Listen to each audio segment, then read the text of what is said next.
Take it away. Steph, do you have any current update on Caitlin's back or how she's doing right now? No current update. There was a clip of a play where she got pushed in the neck during the game. Have you seen that? Did that have any impact on her health in this one? I just saw it. I'm not sure if it had any impact on her health or not. But it was egregious. The fact that it was a no call. I heard about it at halftime. I brought it to the attention of the officials at halftime.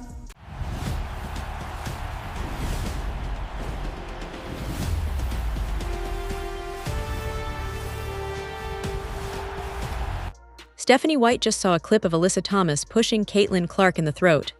Her response: suddenly she knows Caitlin's name. Suddenly she's outraged. Suddenly she's standing up for her superstar. But where was this energy all season long? Yet, we still had 11 fouls in the fourth quarter to their 2. They still shot 24 free throws in the second half. All right, now it sounds like you're trying to blame the free throws for you losing. No, why don't you explain why you pulled Caitlin Clark out at the end of the first when she was cooking? The girl had 13, she had it rolling. Why did you take her out? Why don't you explain why you pulled Caitlin Clark at the end of the second when the girl was cooking? Caitlin Clark had it rolling and you kept pulling her out. But Kelsey Mitchell was able to play 19 out of the 20 minutes in the first half. Why did you keep subbing Caitlin Clark out? Maybe that played a part into why you lost this. Throughout the 2024 season, Caitlin Clark has been getting absolutely mauled on the court. Cheap shots that go uncalled, pushes off the ball with no whistle, aggressive defense that crosses into dangerous territory. And what did Stephanie White do about it publicly? Nothing. When Clark breaks records, White gives generic team answers that could apply to any player. When Clark has historic performances, White deflects credit to the system instead of simply acknowledging her superstar's brilliance. But the moment she needs an excuse for a loss, suddenly White is ready to call her a generational talent and a WNBA superstar who's been mistreated. The timing is almost too convenient. Is this genuine outrage, or is it the most calculated deflection in WNBA coaching history?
Before going further, if you're enjoying this video, don't forget to smash that subscribe button. It really helps us keep bringing you the content you love. Share this video with your friends so they don't miss out on all the drama and excitement. Through you. The second half, number one, you gotta call it. It's absolutely egregious and utterly disrespectful. I agree. Now, what she's about to say about Caitlin Clark, I agree with. I just feel like she's trying to use Caitlin Clark to cover up for her coaching mishaps as well. And then number two, you're coming in here aware of what happened 2 nights ago, and that shit still happens? Absolutely unacceptable. Absolutely unacceptable. And the reckless closeout that they actually review, and the foot still comes down on top of the defender's foot that wasn't upgraded? Absolutely disrespectful. We have a generational talent and a WNBA superstar who had 2 cheap shots right there that weren't called. And I just say again, absolutely unacceptable. Caitlin Clark had 13 points by the end of the first quarter. The Connecticut Sun had no answer for her. The Fever were in complete control. Then Stephanie White pulled her from the game with 2 minutes left in the quarter. That's when everything changed. The momentum shifted instantly. Without their primary creator on the floor, the Fever's offense stagnated. Connecticut went on a run. By the time Clark came back, Indiana had lost the lead they'd built with her dominance. The first quarter advantage had evaporated. The second quarter followed the exact same script. Clark came back and started cooking again. She was creating shots for herself and others. The offense was humming along beautifully, and Indiana looked like the better team. Then, before halftime, White pulled Clark again. And here's the thing that makes this decision even more questionable. Kelsey Mitchell played 19 out of 20 minutes in that first half. Mitchell is a solid player, but she's not Caitlin Clark. She's not the player that Connecticut's defense is scheming to stop. She's not the one who had 13 points in one quarter. The rotation decision makes almost no basketball sense if your goal is to actually win the game. It's as if White was managing the game based on some preconceived plan rather than responding to what was actually happening on the floor. When your best player is on a run, you ride that wave. You let them play. But that's not what happened here, and momentum died because of it.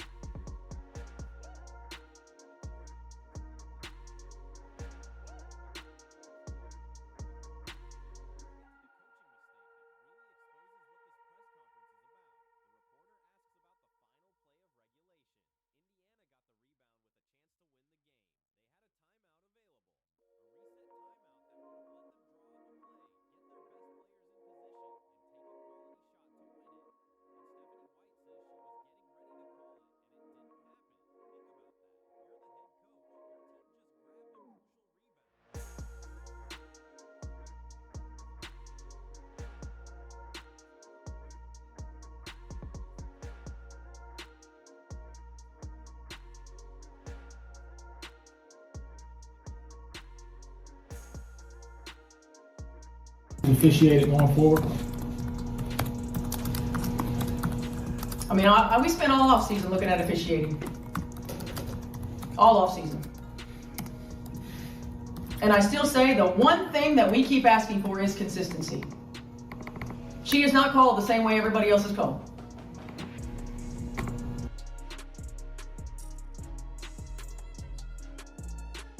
How long have we been saying that and you never acknowledged it or said nothing? We've been saying this. We've been saying this. You just now, welcome to the damn party. Finally. Stephanie White keeps talking about the free throw disparity. 11 fouls in the fourth quarter for Indiana versus 2 for Connecticut. 24 free throws for the Sun in the second half. But there's a number she's not mentioning that reveals the real problem. Indiana gave up nearly 60% shooting on defense in that game. 60%. Stephanie White built her entire reputation as a defensive-minded coach. She was brought back to Indiana specifically to fix their defensive issues. And in the biggest moments of this game, her defense completely fell apart. The Sun scored at will in the fourth quarter and overtime. Players were out of position.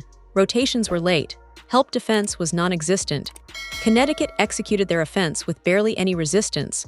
That's not on the referees. That's not on free throw disparity. That's on coaching and execution. And instead of owning that, White glosses over her defensive failures and immediately pivots back to talking about the officiating. When you give up 60% shooting, that's a coaching problem, not an officiating problem. That's a defensive-minded coach's schemes falling apart at the worst possible time. And that's something White can't blame on the refs, no matter how much she tries to shift the narrative away from it.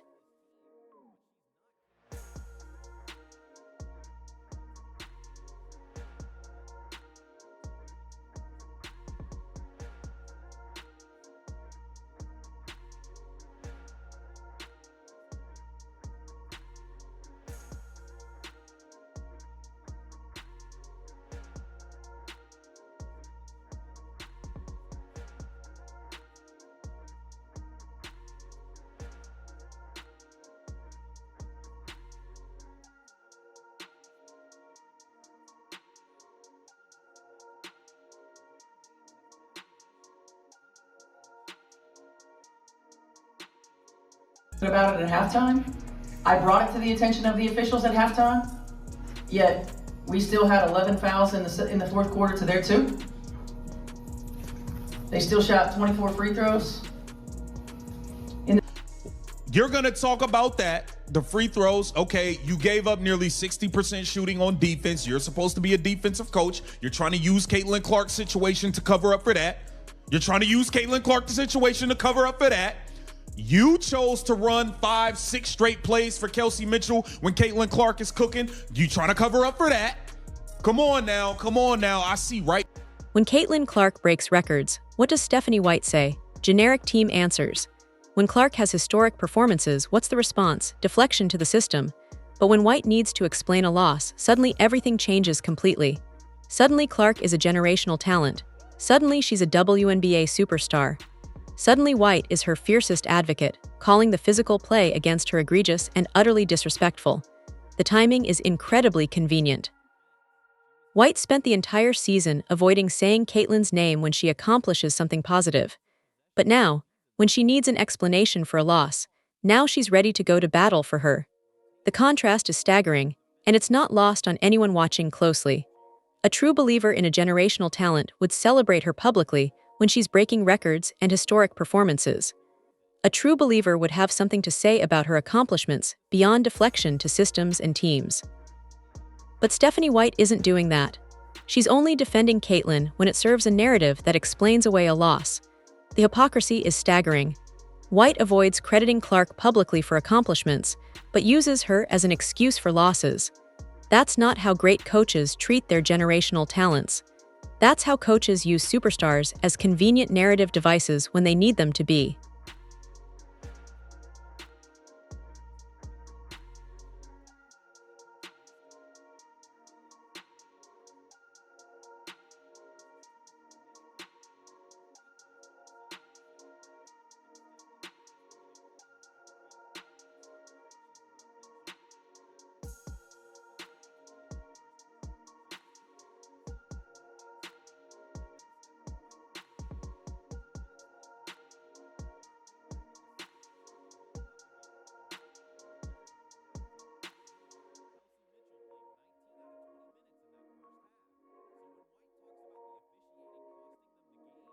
Scoreboard. No, we were aware. We were supposed to use it. Yeah. Did you attempt to call it and the referees didn't call it, or what was it, miscommunication? What happened? I think it just didn't get called. It didn't get called. You know, that's something when we get the rebound, we secure the I think it just didn't call. No, your ass forgot to call timeout. That is a coaching mishap. This is what I'm saying. She tried to use Caitlin Clark as a cover-up. You ain't never stood up for Caitlin for real, for real. When Caitlin Clark accomplishes things, you don't even want to say her name. You forgot to call timeout on the last play when y'all got the rebound. You forgot. That is a coaching mishap. She's trying to use Caitlin Clark as a cover-up, y'all. I'm not buying it. rebound. We called timeout. We got the rebound, and we're getting ready to call it, and it did. Stephanie White finally says it out loud. She is not called the same way everybody else is called. Caitlin Clark gets hammered on drives with no whistle. She gets grabbed off ball with no call. She takes hits that should result in free throws constantly, and the refs swallow their whistles. Everything White says about the officiating is true. The throat push was egregious. The cheap shots were uncalled. The physical play against Clark often crosses the line. The inconsistency in how she's officiated compared to other superstars is real. White is correct about all of that. The reporter even asks the perfect question. How long have we been saying that and you never acknowledged it or said nothing? We've been saying this. We've been saying this. You just now welcome to the damn party. Finally. That moment captures everything. White knew this was happening all season. She was looking at officiating all offseason, apparently. She knew Caitlin was being treated differently. But she only brought it up publicly when she needed it to explain a loss. That's the definition of using someone as a convenient narrative device. White takes real grievances about officiating and weaponizes them at exactly the right moment to shift conversation away from her coaching failures. The officiating issues are legitimate, but they're not why the Fever lost this game. They're why people think the Fever lost this game.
The Fever got a crucial rebound with the game on the line. They had a timeout available, a reset timeout that would have let them draw up a specific play and take a quality shot to win the game in regulation. It was the perfect moment. Then White didn't call it. You're the head coach. Your team just grabbed the ball. The entire game rests on the next possession. You have a weapon, a timeout, that lets you draw up exactly what you want. White says she was getting ready to call it, but it didn't happen. Think about that. In the most critical moment, when execution matters more than any other time, the timeout wasn't called. That's not on the referees. That's not on Alyssa Thomas. That's not on the officiating crew or any external factor. That's on the head coach. That's a fundamental coaching mistake. And instead of owning that, instead of saying, I should have been more decisive in that moment, White glosses over it in about 10 seconds and immediately pivots back to talking about the free throw disparity. It's a masterclass in deflection. The reporter doesn't let her get away with it. Your ass forgot to call timeout. That is a coaching mishap. This is what I'm saying. She tried to use Caitlin Clark as a cover-up. And that assessment is exactly right. This entire press conference is using Clark to cover up coaching failures.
Stephanie White isn't wrong about the officiating. She's not fabricating the problems, but she's using those truths to create a screen for her own coaching failures. It's brilliant tactical misdirection, and it's working perfectly to shift the entire narrative away from what actually cost them the game. Let's trace exactly how this game was lost through the lens of coaching decisions. First quarter, Caitlin Clark comes out on fire with 13 points, and the Fever are in complete control. Then a substitution happens that makes no basketball sense given what's actually happening on the court. The momentum shifts. Connecticut goes on a run. Indiana loses their advantage. Second quarter, same thing happens again. Clark is cooking. White pulls her before halftime while Mitchell plays nearly the entire half. The lead evaporates further. By halftime, Indiana is no longer in control. Third quarter, Clark comes back and tries to regain control, but one turnover gets her benched for an extended stretch. The message is clear, mistakes aren't tolerated.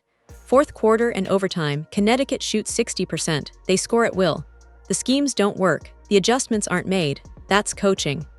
Final play, a timeout that could have changed everything isn't called.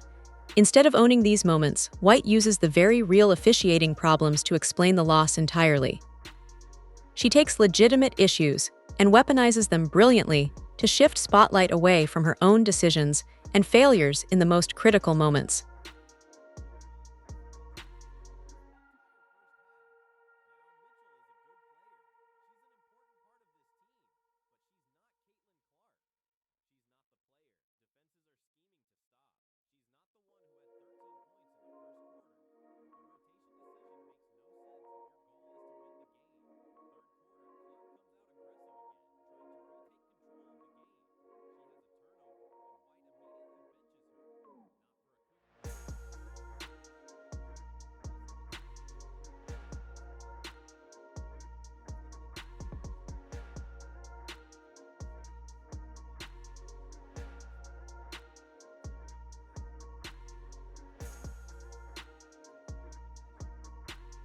The question that lingers after this entire exchange is simple. What does Caitlin Clark actually need right now in her career? She needs a coach who believes in her publicly and coaches her like she believes in her privately. Clark needs someone who gives her the freedom to make mistakes and play through them, not someone who benches her for one turnover. She needs someone who celebrates her accomplishments instead of deflecting credit to systems. She needs someone who rides the hot hand instead of following a predetermined rotation. She needs someone who trusts her to impact games and coaches accordingly. Based on everything that happened in that first half, the pulled substitutions, the Kelsey Mitchell minutes, the rotations that don't make sense, the answer appears to be no. She's getting substitutions that kill momentum when she's hot. She's getting benching for single mistakes. She's getting generic answers when she breaks records.